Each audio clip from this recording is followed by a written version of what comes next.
పశ్చిమాసియా యుద్ధం నేపథ్యంలోని ధరలు పెరుగుతాయి పెట్రోల్ కి సంబంధించి అని గత 3 నెలలుగా కూడా యుద్ధం జరుగుతున్న అంతకాలం కూడా ఈ రేటు పెరుగుదల గురించి అందరూ కూడా ఆందోళనలోనే ఉన్నారు. ఎప్పుడు పెరుగుతుందో, ఎప్పుడు పెరుగుతుందో అని చెప్పేసి.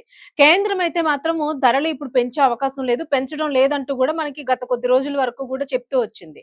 సో, ఎలాంటి భారాన్ని ప్రజల మీద మోపదలుచుకోలేదు, మోపడం లేదు. ఇంత ఇబ్బందుల్లో కూడా పెట్రోలు, డీజిల్ మన దగ్గర దిగుమతి కానప్పుడు కూడా ధరల్ని పెంచడం లేదు అంటూ కూడా ప్రజల్ని మభ్యపెడుతూ వచ్చిందనే అనిపిస్తోంది. ఇప్పుడు చూస్తే ఏదైతే రాజకీయ విశ్లేషకులు గాని, అలాగే నిపుణులు గాని ఖచ్చితంగా వాళ్ళైతే హెచ్చరించారు. ఎలక్షన్స్ ఉన్నాయి కాబట్టి పెట్రోల్ ధరల్ని పెంచలేదు ఇప్పటి వరకునా. ఖచ్చితంగా ఇవి అవ్వంగానే పెట్రోల్, డీజిల్ ధరలైతే పెరిగిపోతాయి. అలాగే ఇతర వస్తువుల ధరలు కూడా పెరిగిపోతాయి ఖచ్చితంగాను అని జెప్పేసి. అంటే ఎదురు చూస్తోంది ప్రభుత్వం గూడాను సరైన సమయం కోసం అని జెప్పేసి. అయినప్పటికీ గూడా అంత వాదన వినిపించినా గూడా నిన్నటి వరకు గూడా ప్రభుత్వం అదే చెబుతూ వచ్చింది.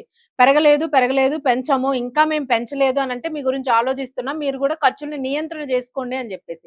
యెస్, కరెక్ట్ గానే ఎగ్జాక్ట్‌లీ అందరూ గూడా ఖర్చుల్ని నియంత్రణ చేసుకునే పనిలోనే ఉన్నారు. స్టార్ట్ చేశారు అందరూ గూడాను. అంటే వాహనాల్ని ప్రయాణాలు తగ్గించుకోవడం, ఒకే వాహనంలో నలుగురు, ఐదుగురు అడ్జస్ట్ అయ్యి వెళ్ళడము, లేదా సింగిల్‌గా వెళ్ళేవాళ్ళు డబుల్స్ వెళ్ళడము, షేరింగ్ అనేది స్టార్ట్ అయిపోయింది. సో, అలాగే ప్రధానమంత్రి నుంచి పైనున్న వారి నుంచి కూడా రాష్ట్రపతి నుంచి కూడా అందరూ కూడా 50% కాన్వాయ్స్ అనేవి కూడా తగ్గించేసుకున్నారు. అలాగే పెట్రోల్, డీజిల్ వాడకం లేకుండా ఈవీ వాహనాల్ని వాడాలి అనే ఒక నిర్ణయానికొచ్చి పాత వాహనాల్ని ఈవీ వెహికల్స్ కింద కన్వర్షన్ కూడా చేసుకునే పనిలో పడ్డారు అనేది కూడా తెలుస్తోంది. సో ఆల్మోస్ట్ ఇది ఇప్పుడు ఇండియాలో అన్ని రాష్ట్రాల్లో కూడా ఒక్కొక్కరు కూడా చేస్తూ వస్తూ ఉన్నారు. అలాగే అది ఓవరాల్‌గా మనకి తెలుస్తా ఉంది. వీడియోస్‌లో అవే ట్రోల్ అవుతూ ఉన్నాయి. సో ఈ నేపథ్యంలోని వాహనాల వాడకాన్ని తగ్గించుకోమని చెప్పారు. బట్ పెట్రోల్, డీజిల్ పెరుగుతుందనైతే మొన్న మోదీ గారు కూడా వచ్చినప్పుడు ఏమి చెప్పలేదు. ఆయన బంగారం కూడా కొనొద్దని అన్నారు. ధర పెరుగుతుందని అయితే చెప్పలేదు. ఆయన చెప్పిన నెక్స్ట్ నైట్‌కే మార్నింగ్‌కే ధర పెరిగిపోయింది రూ. 14,000. సో ఇది ఇంకా ఎంత పోతుంది? ఆకాశాన్ని తాకడం కన్నా మించే పోతుంది బంగారం, వెండి ధరలు అనేది అందరం మనం చూస్తూ ఉన్నాం. సో మరి ఇప్పుడు పెట్రోల్, డీజిల్ ధర కూడా పెంచేస్తే అసలు పరిస్థితి ఏంటి అసలు? అని అనుకున్న టైంలోని ఇప్పటికిప్పుడు ఈరోజు తెల్లవారుజామున వచ్చిన వార్త ఏంటి అనంటే పెట్రోల్, డీజిల్ ధరలు పెరిగాయి అని. అయిపోయింది. మార్నింగ్ అందరూ పెట్రోల్ బంకుల దగ్గర మరలా యాజ్ యూజువల్‌గా రష్షు. మరలా ఒక్కసారైనా మరలా మధ్యలో ఏమైనా పెంచుతారా అనే అనుమానాలు ఇప్పుడు మరలా వ్యక్తమవుతున్నాయి.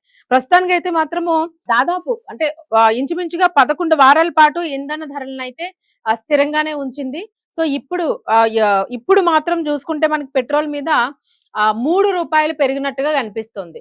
ఈ పెట్రోల్ ధరల స్థిరత్వం అనేది మనకి 2022 నుంచి 2024 వరకు దాదాపుగా పెరగలేదు.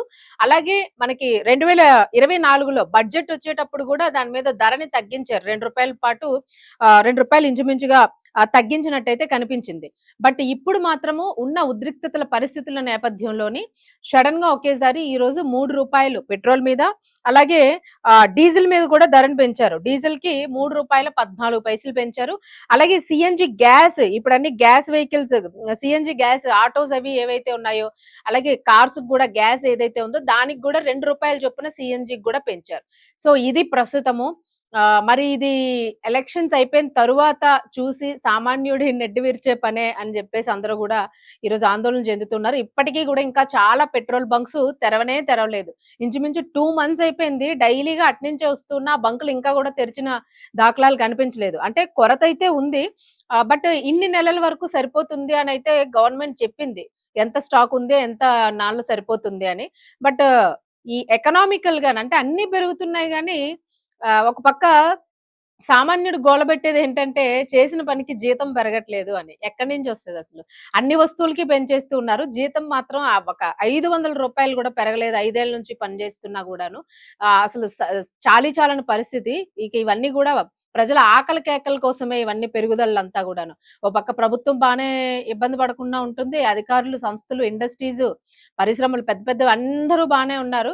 ఎట్టొచ్చి పోయేది సామాన్యుడే. ఈ భారం మొత్తం రూ. 3 సామాన్యుడికి భారం. కోటీశ్వరుడికి ఏం పెద్ద భారం గాదు. సో అది ఇప్పుడు వినిపిస్తున్న వాదన. ఇలాంటివి పెంచే ముందు దయచేసి సామాన్యుల్ని దృష్టిలో పెట్టుకోండి. ఇదే పెరుగుదల అనేది ఈ జీతాల పెంపు మీద గూడా దృష్టి పెట్టొచ్చు గదా ప్రభుత్వం. అదొక్కటి మాత్రం ఎందుకు వదిలేస్తుంది అని జెప్పేసి చాలా మంది కామెంట్స్ తెలియజేస్తూ ఉన్నారు. సో, చూద్దాం మరి దాని మీద ఏమైనా నియంత్రణొస్తే బావుండును. జీతాలు పెరుగుదల ఈ సంవత్సరానికి ఇంత పర్సెంట్ పెంచాలి అని ప్రతి కంపెనీకి గూడా పెట్టుండుంటే బావుండేది. అవి పెట్టట్లేదని వాదన. సో, అసలెంత పెరిగిందనేది ఒకసారి మనం జూసుకుందాం.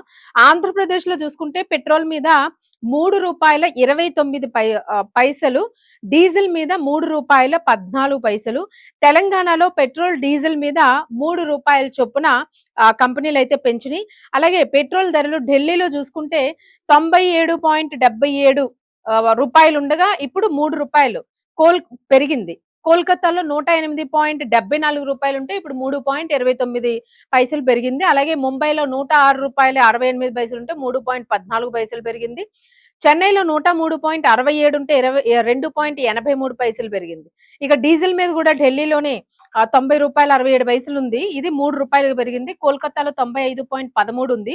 ఇది 3.11 పెరిగింది. అలాగే ముంబైలో 93.14 ఉంటే 3.11 పెరిగింది. అలాగే చెన్నైలో 95.25 ఉంటే 2.86 డీజిల్ మీద పెరిగింది. సో, ఇక సీఎన్‌జీ గ్యాస్ రూ. 2 పెరిగిందని మనం మాట్లాడుకున్నాం ఆల్రెడీ. సో, ఇది ప్రస్తుతము పెట్రోల్, డీజిల్, సీఎన్‌జీ గ్యాస్ ధరలు పెరగడంతోని సామాన్యుడు ఇప్పుడు గగ్గోలు పెడుతున్న పరిస్థితి. సో, ఇదేమైనా మళ్ళా సంక్షోభం అంతా తగ్గిపోయి, అంతా నార్మల్ అయిపోయిన తర్వాత తగ్గించేస్తారా ఈ ధరని అనంటే అదెప్పుడూ అనుమానమే మనకి. ఎప్పుడు గూడా అదెప్పుడు డౌట్‌గానే ఉండిపోతూ ఉంటుంది. ఏ రోజు గూడా పెంచిన ధరలు దిగినట్టుగా ఎప్పుడు కనిపించడం లేదు. ఏదో అట్టట్టగా ఒక రూపాయి, రూ. 10, 50 దిగినట్టుగా కనిపిస్తుంది. మళ్ళా ఇలా ఎలక్షన్స్ వచ్చినప్పుడు ప్రజలను మభ్యపెట్టడానికి లేదా బడ్జెట్ వచ్చినప్పుడు ప్రజలను మభ్యపెట్టడానికి ఈ ధరల తగ్గింపు అనేది ఉంటుంది అనే ఒక ఆరోపణ, అవమానాలైతే ప్రభుత్వం ఎప్పటికీ ఎదుర్కొంటూనే ఉంటుంది.